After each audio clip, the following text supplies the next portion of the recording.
निर्जा आंबेडकर या काँग्रेसच्या महिला पदाधिकारीची अतिशय प्लॅनिंग करून हत्या करण्यात आली। निर्जा हिचा पती रुपेश आंबेडकर यानंच ही प्लॅनिंग करून हत्या केली होती।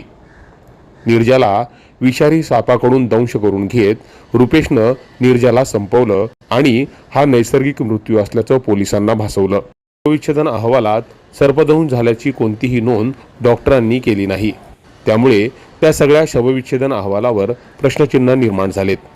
आता पोलीस ज्या डॉक्टरांकडून हा शवविच्छेदन अहवाल देण्यात आला त्यांची देखील चौकशी करणार आहेत। हो, त्या अनुषंगाने सुद्धा आमचा तपास चालू आहे। डॉक्टरांचं सुद्धा आम्ही त्याच्यामध्ये त्यांना इन्क्वायरीला बोलवणार आहोत आणि त्यांच्याकडनं या अनुषंगाने माहिती घेणार आहोत। दरम्यान समाजसेवक संजय वानखेडे यांच्यावर काही दिवसांपूर्वी प्राणघातक हल्ला झाला होता। त्यातील आरोपी ऋषिकेश चाळके याला बदलापूर पोलिसांनी अटक केली होती। त्या दरम्यान त्याची चौकशी करत असताना ऋषिकेशनं निर्जा आंबेडकरची कशा प्रकारे हत्या केली गेली याची माहिती पोलिसांना दिली आणि त्यानंतर हा सगळा हत्येचा उलगडा झाला।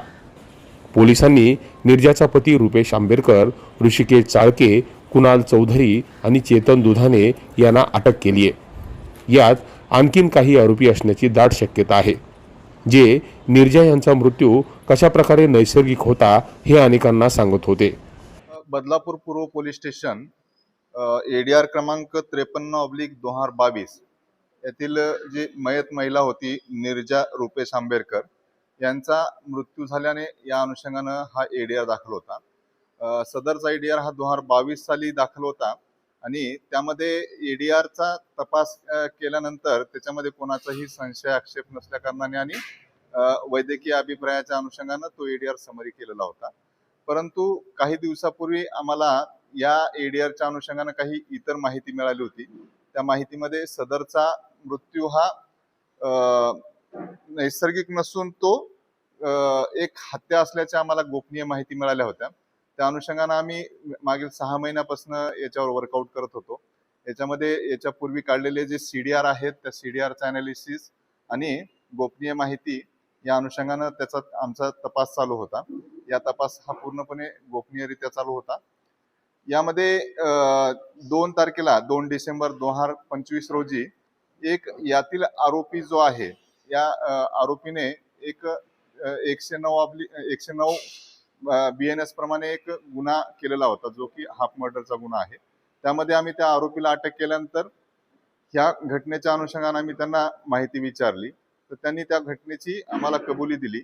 कबुली दिल्यानंतर आम्ही त्या पूर्ण आमच्याकडे जे असलेले पुरावे आणि या हा आरोपी सांगत असलेल्या गोष्टी यांचं पूर्ण मॅचअप केल्यानंतर आम्ही एका निर्णयाप्रत आलो होतो की याच्यामध्ये निश्चितच त्या महिलेचा हा नैसर्गिक मृत्यू नसून तो मर्डर असल्याची आमची खात्री झाल्याने आम्ही सदरचा गुन्हा दाखल केलेला आहे।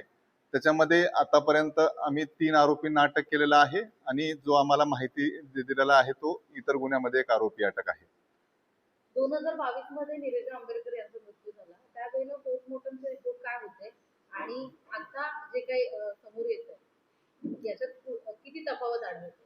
नाही, आधीचे जे पोस्टमॉर्टम रिपोर्ट झालेले होते त्या रिपोर्टचा आम्ही अजून अभ्यास चालू ठेवलेला आहे। त्याच्यामध्ये त्यांचे जे तज्ज्ञ आहेत त्या तज्ज्ञांकडे त्या अनुषंगाने आम्ही क्युरी करणार आहोत आणि त्याच्यामध्ये जे दिलेलं रिझन आहे त्या रिझनच्या अनुषंगाने सुद्धा आमचा तपास चालू आहे।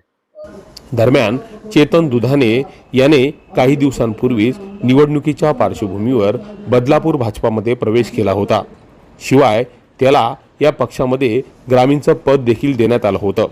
त्यामुळे कोणत्याही पक्षानं एखाद्या व्यक्तीला प्रवेश देत असताना त्याची पार्श्वभूमी पाहणं अत्यंत महत्त्वाचं आहे, नाहीतर अशा प्रकारे पक्षाला डाग लागू शकतो। दरम्यान निर्जाची कशा प्रकारे अतिशय नियोजनबद्ध पद्धतीने हत्या केली ते पाहूयात।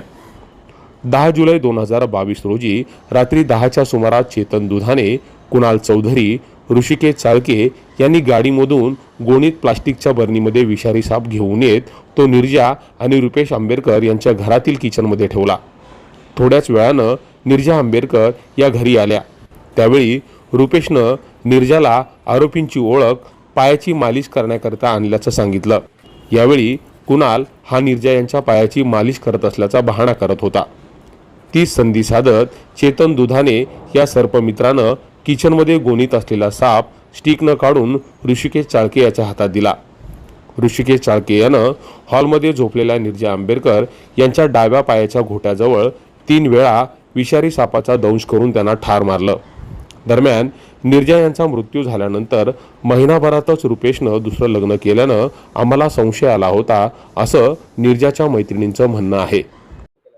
एका महिन्यात लग्न केलं त्यावेळेलाच आम्हाला आमच्या जे मैत्रिणींचा ग्रुप होता त्यावेळेलाच आम्हाला असं वाटलं की अरे एवढा कसा हा, तर तिच्या 5 मिनिटं तिला सोडून राहत नव्हता, तिच्यावर कंटिन्यू काम करत होता आणि एका महिन्यात त्याने दुसरं लग्न केलं. तेव्हापासून आम्ही त्याच्याशी तर बोलणं टाळलं होतं आणि आज ही बातमी ऐकल्यावरच आम्ही आज इथं आलोय. परंतु अजून त्याच्यातून काय निष्पन्न निघालं आणि काय झालं अजून अद्याप कळलं नाही. मी पोलिसांना पण विचारायचा प्रयत्न केला. ते बोलले मॅडम तपास चालू आहे, आम्ही तुम्हाला सगळं सांगू. तिच्या नवऱ्याने मला असं सांगितलं की ताई आम्ही 2 जण जात होतो, तिच्या माहेरी जात होते वाटतं ते, आणि बोलता बोलता आम्ही एका ठिकाणी काहीतरी तिचा उपास होता, तिने काहीतरी खाल्लं बोलतो आणि बोलता बसले माझ्याशी गप्पा मारतो आणि मी ड्रायव्हिंग करतोय आणि तिला असं झटका आला असं म्हणून त्याने मला असं सांगितलं आणि तिथंही तसंच ऐकलं होतं. पण आज ही बातमी ऐकून मला म्हणजे खरंच वाटत नाही की निर्जाबरोबर एवढं हे झालं. तर मात्र निर्जाच्या हत्येचं प्लॅनिंग पाहिलं तर यामागे नक्कीच एक मोठा उद्देश असल्याची शक्यता वर्तवली जाते आणि तो उद्देश काय आहे हे पोलीस निश्चितच तपासात समोर आणतील. Public media, bureau report.